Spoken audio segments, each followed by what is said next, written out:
Assalamualaikum warahmatullahi wabarakatuh. Kalau ngomongin plug-in hybrid vehicle, yang pertama kali terbayang di kepala kita mungkin mobil-mobil yang fokusnya lebih ke ramah atau irit bahan bakar. Karena selain mengandalkan mesin bensin, mobil-mobil ini biasanya didukung juga oleh baterai yang bisa di-charge. Tapi beda dengan mobil Ferrari SF90. Penerapan teknologi plug-in hybrid ke sebuah Ferrari bisa dipastikan akan jadi sebuah mobil yang spesial. Salah satu yang membuat SF90 spesial adalah ia menjadi Ferrari dengan akselerasi tercepat yang pernah diproduksi massal. Nah, selain akselerasinya, di video kali ini saya juga akan membahas berbagai hal lain yang membuat SF90 spesial. Tapi, sebelum lanjut, jangan lupa klik subscribe dan like dulu supaya Talkomotif bisa terus kasih konten entertainment seputar dunia mobil yang spesial cuma buat kamu.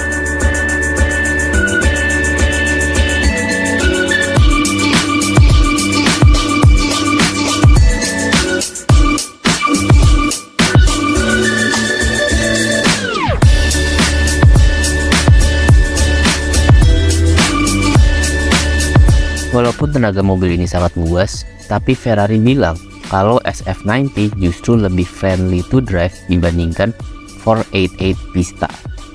Mereka bilang ketika kita menyetir SF90, kalau bahasa mereka less physically demanding. Jadi mungkin kalau istilah orang Jawa bilang nggak ngoyo kayak lagi nyetir 488 Pista. SF90 dianggap lebih usable. Walaupun begitu, dia tetap siap buat diajak sliding dan drifting di tikungan.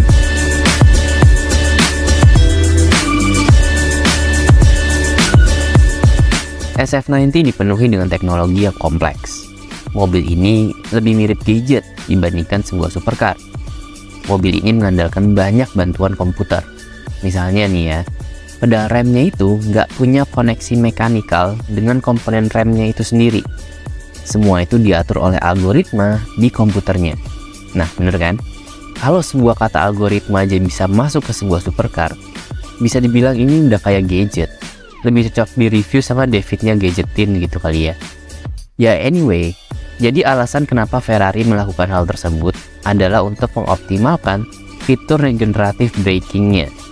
Prinsip yang sama juga diterapkan untuk mengatur sistem 4-wheel drive-nya.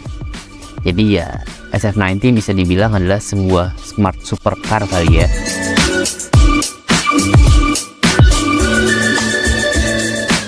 Percaya atau enggak, Ferrari SF90 nggak dilengkapi dengan gear untuk mundur. Jadi untuk mundur, mobilnya harus didorong dulu. Enggak deh. Jadi itu sebetulnya salah satu upaya Ferrari buat ngurangin bobot mungkin ya. Kalau mau dibandingkan sama transmisi yang dipakai di Ferrari F8, bobot sistem transmisinya di SF90 itu lebih ringan 10 kg. Pengurangan bobot ini tentunya didapat dari menyingkirkan komponen yang biasa digunakan untuk gear mundurnya. Terus gimana cara SF90 mundur? Dia memanfaatkan motor listriknya untuk menggerakkan mobilnya. Lah kalau energi di baterainya habis atau lowbat gimana? Beneran didorong dong? Enggak lah, kan ini mesin hybrid bukan full electric. Jadi andai baterainya kosong atau habis, mesin V8-nya akan langsung aktif dan mengisi energi ke baterainya. Baru kemudian disalurkan ke motor listriknya. Nah, kalau kalian masih ada yang nanya, kalau bensinnya juga habis gimana? Mending beli AC/DC aja lah. Kayaknya kalian nggak siap buat punya SF90.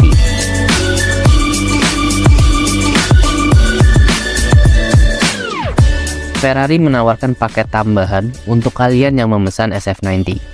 Kalian punya opsi untuk mengurangi bobot mobilnya hingga 70 kg lebih ringan dari standar asli pabrikannya. Opsi ini dinamakan Assetto Fiorano Pack. Di paket ini banyak opsi customization yang bisa kalian pilih untuk mengurangi bobot mobilnya. Misalnya, ada opsi velg bermaterial carbon fiber. Terus ada opsi macam menghilangkan door pocket atau slot penyimpanan yang ada di trim pintunya. Ya intinya sih, semakin ringan bobot SF90 kalian, akan semakin ringan juga bobot dompet kalian.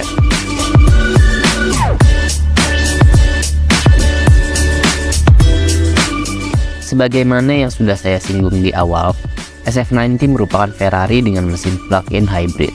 Artinya, dia nggak cuma mengandalkan internal combustion engine, tapi ditandemkan dengan baterai dan motor listrik. Walaupun begitu, jangan berharap SF90 akan punya jarak jelajah elektrik macam Tesla atau Ioniq. Ukuran baterai di SF90 nggak gede, cuma berkapasitas 7,9 kWh. Baterai seukuran ini cuma cukup untuk jalan sejauh 25 km dan dengan top speed 135 km per jam. Sistem elektrik ini untuk mendukung torsi di putaran bawahnya, supaya SF90 bisa lebih sigap saat berakselerasi. Terus gimana dengan internal combustion engine-nya? Walaupun Ferrari menganggap SF90 sebagai produk flagship mereka, tapi nggak serta-merta mereka colokin mesin V12 ke sini. SF90 justru cuma memakai mesin berukuran 4000 cc, V8, twin turbo.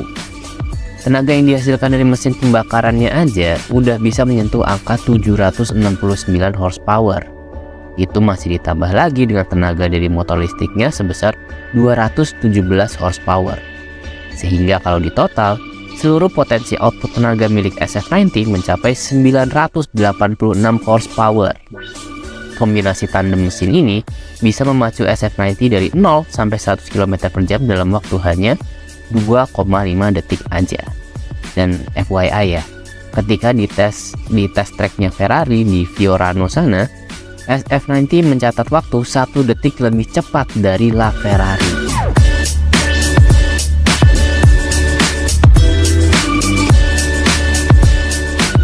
Walaupun kemampuannya SF90 bisa disejajarkan sama hypercar, tapi harganya nggak terlalu lebay kok. Harga polosan atau standar pabrikannya, SF90 dibanderol seharga sekitar 7 miliaran rupiah lah. Tapi pasti malu dong kalau beli SF90 tapi terus samaan sama orang lain. Pasti mau di customize juga. Plus pasti mau nambah opsi peramping pelangsing si Assetto Fiorano juga kan. Kalau di total ya sekitar 9 miliaran lah. Itu juga cuma berdasarkan konversi kurs aja ya. Kalau sampai parkir manis di garasi kalian, ya mungkin coba dikali 3 sampai 5 kalinya kali ya. Oh ya, Ferrari bilang 90% dari produksinya SF90 akan dialokasikan buat customer existing yang udah pernah beli Ferrari sebelumnya. Nah, kalau kalian yang sebelumnya masih pakai Agya terus mau ganti ke SF90, tenang, masih ada sisa stok 10%-nya kok. Masih ada harapan lah. Nah, itulah tadi beberapa hal menarik tentang Ferrari SF90, sebuah supercar dari Ferrari yang berhasil menjadi Ferrari dengan akselerasi tercepat yang pernah diproduksi. Oke, sebagai penutup, terima kasih sudah menonton video ini sampai habis. Jangan lupa subscribe dan like video ini, dan sampai ketemu lagi di video monolog berikutnya. Wassalamualaikum warahmatullahi wabarakatuh.